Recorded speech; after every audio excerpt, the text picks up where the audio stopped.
Hi friends, welcome to MS Krish academy. నేను మీ సదానందం. ఈరోజు క్లాస్లో భాగంగా మనం మ్యాథ్స్కి సంబంధించి థర్డ్ ఫోర్త్ క్లాసెస్ నుంచి టాప్ 20 క్వశ్చన్స్ని రెడీ చేయడం జరిగింది. సో చూసి మీ నాలెడ్జ్ని టెస్ట్ చేసుకోండి, మీరు కూడా లైవ్లో పాల్గొనవచ్చు. చలో లేట్ చేయకుండా మనం క్లాస్లోకి వెళ్ళిపోదాం. సో ఫస్ట్ క్వశ్చన్ ఏమి ఇచ్చానంటే భాగాహారం అంటే, సో డివిజన్ భాగాహారం అంటే ఏమిటి? సో దీనికి ఆప్షన్స్: భాగాలు చేయడం, సంఖ్యలను గుణించడం, సంఖ్యను రెండు సమాన భాగాలుగా విడగొట్టడం, సమాన భాగాలుగా పంచడం. భాగాహారం అంటే భాగాలు చేయడం కరెక్టే, కానీ సమాన భాగాలుగా చేయాలి కాబట్టి ఇక్కడ తప్పు. సంఖ్యలను గుణించడం అనేది కూడా తప్పేది, గుణకారం. ఇక సంఖ్యను రెండు సమాన భాగాలుగా విడగొట్టడం అనేది మనకు చూడడానికి కరెక్ట్గానే కనిపిస్తుంది, కానీ రెండు సమాన భాగాలుగా విడగొట్టడం అనేది తప్పు. ఎందుకంటే ఎన్ని సమాన భాగాలుగా అయినా కూడా విడగొట్టవచ్చు. మనం ఏ నెంబర్తో చేస్తే ఆ నెంబర్ భాగాలు అనేది వస్తాయి. ఇక సమాన భాగాలుగా పంచడం అనేది సరైన జవాబు. కాబట్టి రైట్ ఆన్సర్ ఏంటంటే సమాన భాగాలుగా పంచడం. ఇక నెక్స్ట్ క్వశ్చన్ కింది వాటిలో సరైనది. ఆప్షన్స్: విభాజ్యం ఈజ్ ఈక్వల్ టు విభాజకం ప్లస్ భాగఫలం ప్లస్ శేషం. ఆప్షన్ బి: విభాజకం ఈజ్ ఈక్వల్ టు విభాజ్యం ప్లస్ శేషం ఇంటూ భాగఫలం. విభాజ్యం ఈజ్ ఈక్వల్ టు విభాజకం ఇంటూ భాగఫలం ప్లస్ శేషం. భాగఫలం ఈజ్ ఈక్వల్ టు విభాజ్యం ఇంటూ భాగఫలం ప్లస్ శేషం. సో మీ అందరికీ ఈ భాగహారాన్ని సరిచూసుకునే సూత్రం మీ అందరికీ తెలిసే ఉంటుంది. సో భాగహార సూత్రం ఏంటండి? విభాజ్యం ఈజ్ ఈక్వల్ టు విభాజకం, విభాజ్యం ఈజ్ ఈక్వల్ టు విభాజకం ఇంటూ భాగఫలం ప్లస్ శేషం అనేది సరైన జవాబు. ఇక్కడ కూడా అలాగే ఉంది, కానీ ఇక్కడ సింబల్ అనేది చేంజ్ ఉంది. ఓకేనా? సో విభాజ్యం ఈజ్ ఈక్వల్ టు విభాజకం ఇంటూ భాగఫలం ప్లస్ శేషం. నెక్స్ట్ క్వశ్చన్: ద్రవాలను కొలవడానికి ఉపయోగించే ఖచ్చితమైన ప్రమాణం ఏమిటి? ద్రవాలను కొలవడానికి ఉపయోగించే ఖచ్చితమైన ప్రమాణం ఏమిటి? Options: metre, KG, second, litre. So చెప్పండి ఏంటి ఆన్సర్? మీటర్ అనేది మనకు పొడవులను కొలుస్తాం. ఓకేనా? పొడవులను కొలిసేది. కేజీలు అనేది మనకు బరువులను కొలుస్తాం. సెకండ్ అనేది సమయాన్ని, టైంని, కాలాన్ని కొలుస్తాం. ఇక లీటర్ అనేది ఏంటండి? ద్రవాలను కొలిచే ప్రమాణం. కాబట్టి సరైన జవాబు లీటర్. నెక్స్ట్ ప్రశ్న: ఒక తాడు పొడవు 50 ఇంచులు అయితే దాని పొడవు సెంటీమీటర్లలో ఎంత అవుతుంది? So options: 100 centimetres, 125 centimetres, 150 centimetres, 200 centimetres. దీనికి జవాబు మనకు తెలియాలంటే ఫస్ట్ ఇంచు అంటే ఎన్ని సెంటీమీటర్లో తెలవాలి. ఓకేనా? ఒక ఇంచు అంటే 2.5 సెంటీమీటర్స్.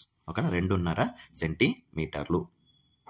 సో దీన్ని పట్టుకొని మనం ఆన్సర్ చేయాలి. సో 2.5 సెంటీమీటర్స్ కాబట్టి ఇప్పుడు 2.5 అంటే మామూలుగా ఫస్ట్ మనం 2తో చేసుకుందాం. సో 2తో చేసుకుంటే 2 50లు 100 వస్తాయి. అలాగే 0.5, సో సగాలు. సో 50లో 50 సగాలు ఉన్నాయి. సో 50 సగాలు ఎంత అవుతాయి? 25 అవుతాయి. 50 సగాలు 25. కాబట్టి మొత్తం ఎంత అయింది? 125 అయిన 125 సెంటీమీటర్స్ అనేది సరైన జవాబు. నెక్స్ట్ ప్రశ్న: దుకాణంలో 12,500 గ్రాములు చక్కెర కొంటే దాని బరువు కేజీలలో ఎంత అవుతుంది? దుకాణంలో 12,500 గ్రాములు. ఓకేనండి? సో గ్రాములలో ఇచ్చాడు, కేజీల్లో చెప్పమంటున్నాడు. ఫస్ట్ ఆప్షన్ చూద్దాం. 12.5 గ్రాములు 125 కేజీలు, 1250 కేజీలు, 12.5 కేజీలు. ఇక్కడ మనం చూసుకున్నట్టయితే ఫస్ట్ దీన్ని మనం కన్వర్ట్ చేసుకోవాలి. ఏ విధంగా? ఫస్ట్ ఒక కేజీ అంటే ఎంత తెలియాలి మనకి. ఒక కేజీ అంటే 1000 గ్రాములు. అవునండి? సో 1000 గ్రాములు అంటే 1000 గ్రాములు అయితే ఒక కేజీ అయితే 12,000 తీసుకుందాం. ఫస్ట్ 12,000 గ్రాములు అయితే ఎన్ని అవుతాయి? 12 కేజీలు. అంతేనా? ఇక మిగతా పైన ఉన్న 500 గ్రామ్స్ ఉన్నాయిగా. సో 12 కేజీలు ప్లస్ 500 గ్రామ్స్ అన్నట్టు, అంతే కదా? సో 12,000 అయితే 12 కేజీలు అయినాయి, ఎక్స్ట్రా 500 గ్రామ్స్ అనేది మిగిలింది. సో 12.5 అనేది వచ్చింది. ఇక్కడ రెండు 12.5లు ఉన్నాయి. దీంట్లో మరి ఇది మనల్ని కేజీల్లో అడిగాడు. ఓకేనా? సో ఇది గ్రాముల్లో ఉంది. 12,500 గ్రాములు మళ్ళీ 12.5 గ్రాములు ఎట్లా అవుతుంది? సో కాదు కదా. సో ఇక్కడ 12.5 కేజీలు అనేది సరైన జవాబు. కన్ఫ్యూజ్ కావద్దని చెప్పాను అంతే. నెక్స్ట్: గౌరీ 5 గంటల 30 నిమిషాలు చదివింది. సో ఆమె చదివిన సమయం 5 గంటల 30 నిమిషాలు. సాయంత్రం 4 గంటలకు 15 నిమిషాలకు చదవడం ఆపింది. సాయంత్రం 4 గంటల 15 నిమిషాలకి చదవడం ఆపేస్తే ఏ సమయానికి ఆమె చదవడం మొదలు పెట్టినట్టు? ఓకేనండి? సో ఇక్కడ మనం ఒక్కొక్క దాన్ని చూసుకోవాలి. 11, 15 నిమిషాలు, 10, 30 నిమిషాలు, 12 గంటల 15 నిమిషాలు, 10 గంటల 45 నిమిషాలు. మనం ఒక్కొక్క దాన్ని చూసుకున్నప్పుడు మనం లెక్క పెట్టుకోవాలి. అంటే 5 గంటల 30 నిమిషాలు చదివింది కాబట్టి వీటికి 5 గంటల 30 నిమిషాలని కలిపి చూసుకోవాలి. సో చూసుకున్నట్టయితే మనకి 4 గంటల 15 నిమిషాలు ఎక్కడ వస్తుంది అనేది మనకు తెలుస్తుంది. సో 4 గంటల 15 నిమిషాలు ఎప్పుడు వస్తుందండి? రైట్, 10:45కి వస్తుంది. ఓకేనండి. సో 10:45కి 5 గంటలు కలిపితే ఎంత అవుతుందండి? 11:45, 12:45, 13 అంటే 1:45, 2:45, 3:45. సో 3:45 వచ్చింది ఎప్పుడు 5 గంటలు కలిపినప్పుడు. ఓకేనండి. సో ఫస్ట్ 5 గంటలు కలిపినాం, తర్వాత ఇంకా 30 నిమిషాలు కలుపుదాం. సో ఇంకా 30 నిమిషాలు కలిపితే ఎంత అవుతుందండి? సో దీనికి ఒక 15 నిమిషాలు కలిపితే 4 అవుతుంది, అవునా? సో ఇంకొక 15 నిమిషాలు కలిపితే 4, 15. సో 4 గంటల 15 నిమిషాలు వచ్చింది. ఓకేనండి. సో 4 గంటల 15 నిమిషాలు అనేది ఎట్లా వస్తుంది? 10:45కి 5 గంటల 30 నిమిషాలు కలిపినప్పుడు వస్తుంది. కాబట్టి ఆమె చదవడం మొదలుపెట్టింది 10:45కి. ఘనముకు ఉండే అంచులు శీర్షాల సంఖ్య. సో మనకు ఫస్ట్ ఘనం అనేది ఏ విధంగా ఉంటుందో తెలుసు కదండి. సో ఘనం అంటే ఈ విధంగా ఉంటుంది. ఓకేనండి. సో ఘనం అనేది ఈ విధంగా ఉంటుంది. దీనికి అంచులు శీర్షాల సంఖ్య అంటే అర్థం ఏంటంటే, ఫస్ట్ మనము అంచులు అంటే ఏంటి, శీర్షాలు అంటే ఏంటి తెలుసుకోవాలి. సో ఈ విధంగా సైడ్స్ ఉన్నాయి చూడండి. సో వీటిని మనము అంచులు అంటాం. ఓకేనండి. అంచులు అంటాం. శీర్షాలు అంటే ఇవి. ఓకేనండి. సో ఈ చివర్లు ఉన్నాయి కానీ ఈ చివర్లను శీర్షాలు అంటాం. ఓకేనండి. సో వీటిని మనం లెక్క పెట్టుకోవాలి. ఓకేనా. సో లెక్క పెట్టుకుంటే ఆప్షన్స్ ఏమి ఇచ్చాము? 6, 12. ఇక్కడ వరుసగా చూసుకోవాలి. అంచులు 6, శీర్షాలు 12 అన్నట్టు. ఓకేనండి. నెక్స్ట్ 4, 8, 4, 8, అలాగే 8, 12, 12, 8. మనకు 8, 12, 12, 8 మధ్యలో కన్ఫ్యూజ్ రావచ్చు, కానీ అంచులు మొదట ఉండాలి, శీర్షాలు తర్వాత ఉండాలి. ఓకేనండి. సో అలా చూసుకున్నప్పుడు మనకు సరైన జవాబు ఏదైతుందండి? 12 అంచులు ఉంటాయి, 8 శీర్షాలు ఉంటాయి. లాస్ట్ ఇయర్ కూడా ఈ క్వశ్చన్ రావటం జరిగింది. మీరు ఒకసారి పటం గీసుకొని లెక్క పెట్టుకున్నా కూడా వెనకాల వైపు కనబడిన వాటిని కూడా లెక్క పెట్టుకోవాల్సిందే. ఓకేనండి. రైట్. ఇక దీర్ఘ చతురస్రంలో ఆప్షన్స్ ఏమిటి? దీర్ఘ చతురస్రం ధర్మాలు: అన్ని భుజాలు సమానం, 4 భుజాలు ఉంటాయి, 1, 2 సరైనవే, ఏది కాదు. సో చెప్పండి, మీరు ఆన్సర్ చెప్పండి. అన్ని భుజాలు సమానం, 4 భుజాలు ఉంటాయి, 1, 2 ఈ 2 కూడా సరైనవే, ఏది కాదు. ఓకేనా. సో ఇక్కడ అన్ని భుజాలు సమానంగా ఉంటాయండి? నో, అన్ని భుజాలు సమానంగా ఉండవు. అది చతురస్రంలో ఉంటాయి. దీర్ఘ చతురస్రంలో ఉండవు కదా, 4 భుజాలు ఉంటాయి కదా. ఇది రైట్. 1, 2 సరైనవి అయితే అప్పుడు ఇది ఒకటి తప్పైంది కాబట్టి ఇది కూడా రాంగే. కాబట్టి 4 భుజాలు ఉంటాయి అనేది సరైన జవాబు. ఇక నెక్స్ట్ ప్రశ్న, 862ను విస్తరణ రూపంలో రాయండి. ఓకేనండి. 862కి విస్తరణ రూపం అంటే ఏమి? చాలా సింపుల్. సో ఆప్షన్ చూద్దాం ఒకసారి. 800 + 60 + 2, 8 + 6 + 2, 86 + 2, 800 + 62. సో దీన్ని విస్తరణ రూపంలో రాయాలి అంటే ఫస్ట్ మనం ఏం చేసుకోవాలంటే, ఈ 862లో ఒకట్లను, పదులను, వందలను విడదీసి రాయాలి. ఓకేనండి. ఒకట్లు, పదులు, వందలను విడదీసి రాయాలి. 862లో ఒకట్లు ఎన్ని ఉన్నాయి? 2. ఓకేనండి. తర్వాత పదులు ఎన్ని ఉన్నాయి? 6 అంటే 60. ఓకేనండి. తర్వాత వందలు ఎన్ని ఉన్నాయి? 8 ఉన్నాయి అంటే 800. కాబట్టి సరైన జవాబు 800 + 60 + 2 మొదటి ఆన్సర్. శ్రేయ వద్ద 149 రూపాయలు ఉంటే ఆమె దుకాణంలో 268 రూపాయలు చెల్లించాల్సి ఉంది. ఆమెకి ఎన్ని రూపాయలు ఇంకా అవసరం? ఓకేనా. సో ఆమె దగ్గర 149 ఉన్నాయి, 268 రూపాయలు షాప్లో ఇవ్వాల్సి ఉంది. కాబట్టి ఇంకా ఆమెకు ఎన్ని రూపాయలు అవసరం అంటే, ఫస్ట్ లాస్ట్కి 268 ఉంది, 149 ఉంది. కాబట్టి మనం ఏం చేద్దాం? 268ని 269 రాసుకుందాం, సింపుల్గా తొందరగా అయిపోవడానికి. అంటే ఇప్పుడు ఒకటి కలిపినాం కదా, లాస్ట్కి ఆన్సర్ వచ్చిన తర్వాత ఒకటి తీసేస్తే సరిపోతుంది. ఓకేనా. సో ఈ 1 అనేది ఎక్స్ట్రాగా ఉంది దీంట్లో. ఇక 149. సో ఆమె కట్టాల్సిన డబ్బులు, ఆమె దగ్గర ఉన్న డబ్బులు ఇవి. వీటిలోంచి కట్టాల్సిన డబ్బులోంచి ఉన్న డబ్బులను తీసేస్తే మిగతా ఆమెకి ఎంత కావాలనో తెలుస్తుంది కదా. సో ఇప్పుడు తీసేద్దాం. 9 - 9 0, 6 - 4 2, 2 - 1 1. ఇక 120 అనేది ఉంది, 120 వచ్చిన ఆన్సర్, కానీ 1 ఎక్స్ట్రా రాసుకున్నాం కాబట్టి ఆ 1ని తీసేస్తే మనకు 119 అనేది వస్తుంది ఆన్సర్. 119 రూపీస్ ఇంకా అవసరం ఆమెకి.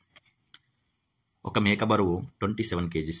ఒక మేక బరువు 27 kgs అయితే గుర్రం బరువు మేక బరువుకు 18 రెట్లు ఉన్నాయి. గుర్రం బరువు ఎంత? Options 45 kg, 90 kg, 486 kg, 50 kg. First ఇప్పుడు మనం ఏం చేస్తామంటే, ఈ క్వశ్చన్ చదువుకున్నప్పుడు అన్నిటికంటే ముఖ్యమైనది ఇక్కడ రెట్లు అనే పదం.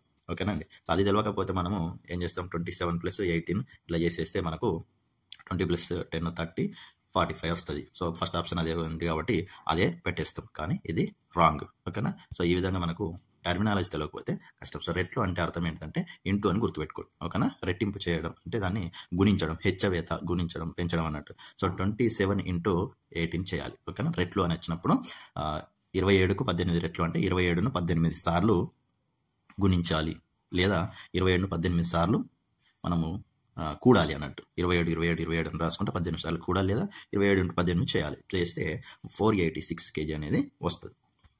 రైట్ ఆన్సర్ అది. ఓకేనా? రైట్. ఇక రెండు సంఖ్యల లబ్ధం 77, అందులో ఒక సంఖ్య 7 అయితే రెండో సంఖ్య ఎంత? సో ఇది కూడా టర్మినాలజీ తెలవాలి. రెండు సంఖ్యలు అని ఇచ్చిండు. సో ఓకేనా? సో ఇక్కడ ఒక సంఖ్య ఉంది, ఇక్కడ ఒక సంఖ్య ఉంది. సో రెండు సంఖ్యల లబ్ధం ఎంత వచ్చిందంటే 77 వచ్చింది. లబ్ధం అంటే అర్థం ఏంటిది? ఎస్, మీకు తెలుసు.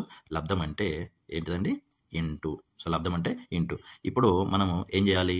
మనము లబ్ధాన్ని చేస్తే 77 వస్తుందని ఆన్సర్ ఇచ్చాడు, కానీ అందులో ఒక సంఖ్య ఇచ్చిండు, 7 అనేది ఇచ్చిండు. రెండవ సంఖ్య ఎంత అని అడిగాడు. సో రెండవ సంఖ్య ఎంత అనేది ఆప్షన్స్ ఇచ్చాడు, 70, 10, 11, 7. ఇప్పుడు మీరు సింపుల్గా చెప్పండి, ఏ సంఖ్య 7 తోటి ఏ సంఖ్యను గుణిస్తే 77 వస్తుంది? రైట్, మీ అందరికి తెలుసు 11. కానీ ఇది అర్థమైతేనే ఆన్సర్ చేయగలుగుతాం, లేకపోతే తప్పు అవుతుంది. సో ఇది 11 అనేది సరైన జవాబు.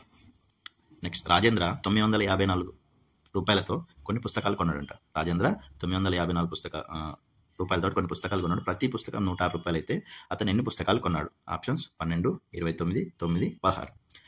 సో రైట్, ఇప్పుడు మనకి ఇక్కడ ఒక చిన్న మనం లెక్క చేయకుండా కూడా ఈజీగా గెస్ చేయొచ్చు. చూడండి ఒకసారి, 954 రూపాయలు ఉన్నాయి. ఒక్కొక్క పుస్తకానికి 106 రూపాయలు అంటే ఎన్ని పుస్తకాలు అవుతాయి? ఫర్ ఎగ్జాంపుల్ 106 రూపాయలతో ఒక పుస్తకాన్ని కొంటే 10 పుస్తకాలకు ఎంత అవుతాయి అండి? 1060 అవుతాయి. అవునా?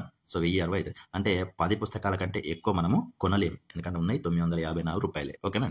సో 10 కంటే ఎక్కువ ఉన్నాయి ఏంటిది? 16, 29, 12. ఇక మనం లెక్క చేయకుండా ఆన్సర్ 9 అని ఈజీగా తెలుసుకోవచ్చు. అంతేనండి. సో ఇలా కాకుండా ఒకవేళ మీకు ఇటువంటి ఆలోచన రాకపోయి ఉంటే ఏం లేదు, సింపుల్గా ఏం చేస్తారు? ఈ 106ని 12తో చేసి చూడండి, 954 వచ్చిందా లేదా చూసుకోండి. తర్వాత 29తో కూడా చేయండి, ఇది చాలా పెద్ద నెంబర్ వస్తుంది, ఇది కూడా డిలీట్ చేసుకోవచ్చు ఈజీగానే. అలాగే 9తో చేయండి, అలాగే 16తో కూడా చేయండి, 106ని ఇంటూ చేయండి. ఓకేనండి? సో అప్పుడు ఎన్ని పుస్తకాలు అనేది మనకు ఈజీగా తెలిసిపోతుంది. లేదా ఇంకో రకం కూడా చేయొచ్చు, 106 తోటి 106 రూపాయలతో ఒక్కొక్కదానికి పెట్టింది కాబట్టి 954 రూపాయలను 106 తోటి పంచితే ఎన్ని పుస్తకాలు అనేది వస్తుంది? సో 106 9లు 954 అనేది వస్తుంది. ఆ విధంగా చేసుకున్నా కూడా ఆన్సర్ వస్తుంది. రైట్. 398 చాక్లెట్లను 4 సమాన సమూహాలుగా చేస్తే ఇంకా ఎన్ని చాక్లెట్లు మిగులుతాయి? రైట్, ఇక్కడ 398 ఉన్నది. సో దీన్ని 4 సమాన సమూహాలుగా చేయమన్నాడు కాబట్టి 4తోని భాగహారం చేయాలి. అప్పుడు చేస్తే ఎంత వస్తుందండి? 396, 2. So answer ఏమొచ్చిందండి? 96 వచ్చింది. కానీ మనకు కావాల్సింది ఏంటి? ఇక్కడ ఇదే తప్పు చేస్తాం మనం, ఓవర్లుక్లో ఇదే తప్పు చేస్తాం. ఏమని చేస్తాం అంటే చూడండి, 398 చాక్లెట్లను 4 సమాన సమూహాలుగా చేస్తే ఇంకా ఎన్ని చాక్లెట్లు మిగులుతాయి? సో ఆప్షన్స్ ఏమి ఇచ్చాను? 2, 99, 6, 38. సో ఆప్షన్స్లో ఇచ్చాను 99 ఉంది, మనకు కూడా 99 వచ్చింది, రాసేస్తాం, తప్పు వెళ్తుంది. ఎందుకంటే అక్కడ మిగిలే చాక్లెట్లు అడిగాడు. ఓకేనండి? ఒక్కొక్కరికి ఎంత వస్తాయి అంటే 99, కానీ మిగిలిన చాక్లెట్లు ఎన్ని అంటే అర్థం ఏంటిది? ఇక్కడ శేషంలో ఎన్ని మిగులుతాయో అదే మిగులుతాయి, పంచకుండా మిగిలినాయి అన్నట్టు. సో అది ఆన్సర్ ఏమవుతుంది? ఆప్షన్ 2 అనేది సరైన జవాబు. ఓకేనండి? సో అట్లా తప్పు చేయకండి, మిగిలిన అంటే శేషం. ఒక అంగుళం అంటే ఏంటి చూద్దాం. సెంటీమీటర్ కంటే మీటర్ కంటే పెద్దది, మిల్లీమీటర్ కంటే చిన్నది, సెంటీమీటర్ కంటే పెద్దది. సో ఇక్కడ ఆప్షన్స్ చాలా జాగ్రత్తగా గమనించండి. సెంటీమీటర్ కంటే చిన్నది ఒక అంగుళం అనేది, నో. మీటర్ కంటే పెద్దది, మీటర్ అంటే 100 సెంటీమీటర్లు. సో సెంటీమీటర్ కంటేనే చిన్నది కాదు, పెద్దది అంటే 100 సెంటీమీటర్ల కంటే పెద్దది అవుతుందా? కాదు. మిల్లీమీటర్ కంటే చిన్నది. సో మిల్లీమీటర్ అంటే సెంటీమీటర్ కంటేనే చిన్నది కాదు, అంటే మిల్లీమీటర్ కంటే చిన్నది అవుతుంది. ఇక మిల్లీమీటర్ అంటే సెంటీమీటర్లో 10వ వంతు. సో 10 మిల్లీమీటర్లు అయితే 1 సెంటీమీటర్ అవుతుంది, కాబట్టి ఇది కూడా కాదు. ఆన్సర్ ఏంటి? సెంటీమీటర్ కంటే పెద్దది. సో మనకు ఇది ఎట్లా తెలుస్తుంది అంటే 1 ఇంచు లేదా 1 అంగుళం. సో 1 అంగుళం లేదా 1 ఇంచు అంటే ఎంతో తెలిస్తే మనకి ఇది తెలుస్తుంది, 2.5 సెంటీమీటర్లు. ఓకేనండి? సో 2 సెంటీమీటర్ల కంటే ఇంకొంచెం ఎక్కువ, 2.5 సెంటీమీటర్లు. సో కాబట్టి ఇది సెంటీమీటర్ కంటే, అంగుళం అనేది సెంటీమీటర్ కంటే పెద్దది. ఓకేనా? మిల్లీమీటర్ కంటే కూడా పెద్దదే, మీటర్ కంటే మాత్రం చిన్నది. మిల్లీమీటర్ కంటే సెంటీమీటర్ పెద్దది, సెంటీమీటర్ కంటే మీటర్ పెద్దది. ఈ అంగుళం అనేది ఎందులో ఉంటుంది? మిల్లీమీటర్ కంటే పెద్దది, సెంటీమీటర్ కంటే పెద్దది, కానీ మీటర్ కంటే చిన్నది. మీటర్ అంటే 100 సెంటీమీటర్లు కాబట్టి ఇది 2.5 కాబట్టి 100 కంటే 2.5 చిన్నది కదా. రైట్. ఇక 17వ క్వశ్చన్, 20.5 సెంటీమీటర్లు గల తాడు పొడవు ఎంత? 20.5 సెంటీమీటర్లు గల తాడు పొడవు ఎంత? ఫస్ట్ 20 సెంటీమీటర్లు అంటే ఎంత అవుతుంది? ఇక్కడ 2 మీటర్ల 5 సెంటీమీటర్ల, 2 సెంటీమీటర్ల 5 మిల్లీమీటర్ల, 20 సెంటీమీటర్ల 50 మిల్లీమీటర్ల, 20 సెంటీమీటర్ల 5 మిల్లీమీటర్ల. సో ఇక్కడ మనము 20.5 సెంటీమీటర్లు అంటే మనం ఏం చేయాలి? తర్వాత 5 మరి 50 పాయింట్ తర్వాత 0 పెట్టినా పెట్టకపోయినా ఒకటే కదా అని అట్లా అనుకుంటాం. కానీ 20 సెంటీమీటర్లు ఉంటాయి, ఓకేనా. సో పాయింట్ తర్వాత 50 పెడదామంటే 1 సెంటీమీటర్లో 10 ఉంటాయి. మరి మనం 50 ఎట్లా రాయగలుగుతాం? అర్థమైందండి. 1 సెంటీమీటర్కు 10 మిల్లీమీటర్లే ఉంటాయి. 10 మిల్లీమీటర్లే ఉన్నప్పుడు మనం 50 ఎట్లా రాస్తాం? 10లో సగం 5 కదా. కాబట్టి ఆన్సర్ ఏంటిదండి?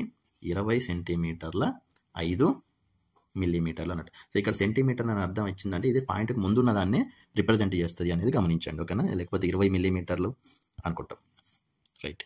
ఇక ఒక వ్యక్తి నీడ ఉదయం 2 మీటర్ల 45 సెంటీమీటర్లు, మధ్యాహ్నం 165 సెంటీమీటర్లు అయితే నీడ పొడవులలో వచ్చిన తేడా ఎంత? నీడ పొడవులలో వచ్చిన తేడా ఎంత?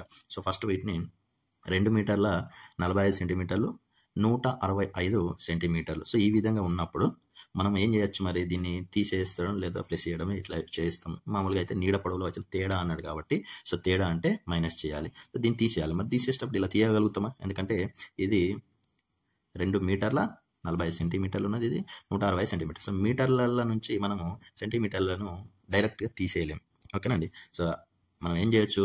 ఐదర్ 2 మీటర్ 45 సెంటీమీటర్ మొత్తం సెంటీమీటర్లు రాసుకోవాలి, లేదా 165 సెంటీమీటర్స్ని టోటల్గా మీటర్లోకి కన్వర్ట్ చేసుకోవాలి.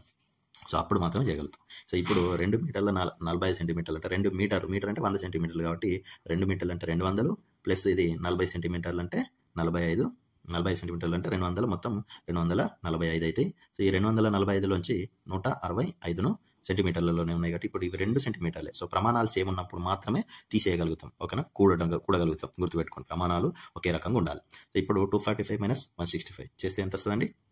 చూడండి, 55 మైనస్ 0, ఓకేనా. 24 మైనస్ 16 అంటే 448 అంటే 80 వస్తుంది. సో సరైన జవాబు ఆన్సర్ ఏంటి? 80 సెంటీమీటర్స్, ఓకేనా, రైట్. ఇక కింది వాటిలో దేని బరువు ఎక్కువ?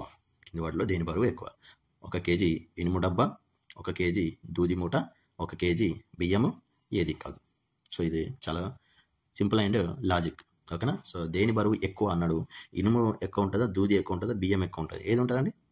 ఎస్, మీ అందరు అనుకున్నట్టుగా అది ఇనుము అయితే కాదు. సో కొంతమంది తెలివిగా చెప్తారు. ఏమని చెప్తారు అంటే ఏదైనా 1 కేజీనే కదా సార్, అన్ని సేమే ఉంటాయి. రైట్ అండి. 1 కేజీ అక్కడ అన్నీ సమానంగానే ఉంటాయి. కేజీ ఇనుమైనా కేజీ దూదైనా అన్ని కేజీలే కాబట్టి అన్నిటి సమానం, రైట్. ఇక 20 ప్రశ్న, 500 గ్రాములు ప్లస్ 200 గ్రాములు ఇది అరకిలో అవ్వాలంటే ఏం చేయాలి? ఓకేనండి, రైట్. 240 గ్రాములు కలపాలి, 240 గ్రాములు తీసేయాలి, 260 గ్రాములు కలపాలి, 260 గ్రాములు తీసేయాలి. సో ఇక్కడ 500 ప్లస్ 260 అంటే ఎంత అండి? 760 గ్రామ్స్. సో 760 గ్రామ్స్కి 240 కలిపితే ఎంత అవుతుందండి? ఎంత అవుతుంది? 1000 అవుతుంది. సో 1000 గ్రామ్స్ అంటే ఎంత? కిలో అవుతుంది, ఓకేనా అండి. సో కిలో అవుతుంది అనుకొని మనం ఏం చేస్తాం? 240 గ్రామ్స్ కలపాలి అని పెట్టేస్తాం.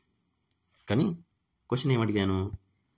అరకిలో అన్నాడు, ఓకేనండి. ఇక్కడ తెలుగులో అడిగినప్పుడు పదాలను చూడాలి, ఎందుకంటే తొందర చదువుకునేటప్పుడు కిలో అనేది చూస్తాం. ఒక్కొక్కసారి ఇట్లాంటి అవకాశం ఉంటుంది అని చెప్తున్నా, మీరు చేస్తారని కాదు. ఇది అరకిలో కాబట్టి ఏం చేయాలి? అరకిలో కాబట్టి ఆల్రెడీ ఇక్కడనే ఇచ్చాను 500 గ్రామ్స్ ప్లస్ 260. ఈ 260 లేకపోతే అది అరకిలోనే కదండి 500 గ్రామ్స్ అంటే, కాబట్టి 260 గ్రామ్స్ని తీసేయాలి, అంతే కదా, రైట్. సో ఇది మన క్లాస్. మీకు కనుక నచ్చినట్టయితే మిగతా వాళ్ళందరికీ కూడా షేర్ చేయండి. మన ఎంఎస్ కృషి అకాడమీని సబ్స్క్రైబ్ చేసుకోండి. ఇక ఆఖరి ప్రశ్న, 1250 గ్రాములు ఉల్లిగడ్డ అంటే దాదాపు 1250 గ్రాముల ఉల్లిగడ్డ అంటే దాదాపు 1 కేజీ, 12 కేజీలు, 125 కేజీస్, 1.5 కేజెస్, ఓకేనండి. ఇక్కడ దాదాపు అనే పదాన్ని మీరు చూడాలి, ఓకేనండి. సో ఇది అంచనా వేయడానికి సంబంధించింది. 1250 గ్రాములు అంటే దాదాపు ఎంత? దాదాపు అంటే ఇప్పుడు 1000 ప్లస్ 250 గ్రామ్స్ అంటే ఎంత? పావు కిలో, ఓకేనా. సో ఇక్కడ 1 కేజీ మీద 250 గ్రామ్స్ అంటే ఇది 1 కేజీనా 1.5 కేజీనా? సో మనకి ఇక్కడ డౌట్ రావచ్చు. సో ఎందుకంటే ఇప్పుడు 1.5 1కు 1.5కి మధ్యలో ఉన్నది, ఓకేనా. ఇది 1.25, అవునా. సో ఇది 1 కేజీ, ఇది కేజీని పావు, ఇది కేజీన్నర. ఇప్పుడు ఇది దేనికి సంబంధించింది? ఈ కేజీ పావు అనేది 1 కేజీకే సంబంధించింది. ఎందుకంటే మనకు చిన్నప్పుడు నెంబర్స్ ఉంటాయి. సో ఇక్కడ 86 అనేది 80కి దగ్గర ఉందా 90కి దగ్గర ఉందా అని అడిగినప్పుడు మనం ఏం చేస్తామంటే 85 వరకు 80కి దగ్గర ఉన్నది అంటాం, 85 దాటితే 86 అనేది 90కి దగ్గర ఉన్నది అంటాం. సేమ్ అట్లానే ఇక్కడ 1250 వరకు, ఓకేనా, కేజీ 250 వరకు మనకు 1 కేజీకి దగ్గర ఉంటుంది. 251 నుండి 1.5 కేజీకి దగ్గర ఉంటుంది, ఓకేనండి. సో అట్లా కన్ఫ్యూజ్ కాకుండా ఆన్సర్స్ పెట్టండి. ఇది 1 కేజీ ఉల్లిగడ్డ, ఓకేనా? రైట్. మీకు కనుక మన క్లాసెస్ నచ్చినట్టయితే మీ ఫ్రెండ్స్కి కూడా షేర్ చేయండి. తప్పకుండా ఒక్క లైక్ వేసుకోండి. సబ్స్క్రైబ్ చేయడం మాత్రం మర్చిపోవద్దు. అందరికీ ఆల్ ది బెస్ట్. జై హింద్. అలాగే మీకు కనుక టాప్ 50 క్వశ్చన్స్ తెలుగులో అద్భుతమైన క్వశ్చన్స్ ఉన్నాయి, మీకు చాలా ఉపయోగపడతాయి. టాప్ 50 క్వశ్చన్, ఓన్లీ 50 క్వశ్చన్సే రెడీ చేయడం జరిగింది, మొత్తం 3rd to 8th క్లాసు జల్లెడ బట్టి. అలాగే టాప్ 50 క్వశ్చన్స్ సోషల్లో, అలాగే టాప్ 50 క్వశ్చన్స్ సైన్స్లో, టాప్ 50 క్వశ్చన్స్ మ్యాథ్స్లో కూడా రెడీ చేయడం జరుగుతుంది. మీ అందరికీ అవన్నిటికి సంబంధించిన వీడియోస్ మన ఎంఎస్ కృషి అకాడమీ యూట్యూబ్ ఛానల్లో అందుబాటులో ఉన్నాయి. వెళ్ళండి, సబ్స్క్రైబ్ చేసుకోండి, అవన్నీ చూడండి. ఎగ్జామ్లో మంచి మార్క్స్ తెచ్చుకోండి. టెట్ డిఎస్సిని క్రాక్ చేసేయండి. నెక్స్ట్ మీరే విజేతలుగా నిలవండి. ఓకేనా? అందరికీ ఆల్ ది బెస్ట్. జై హింద్.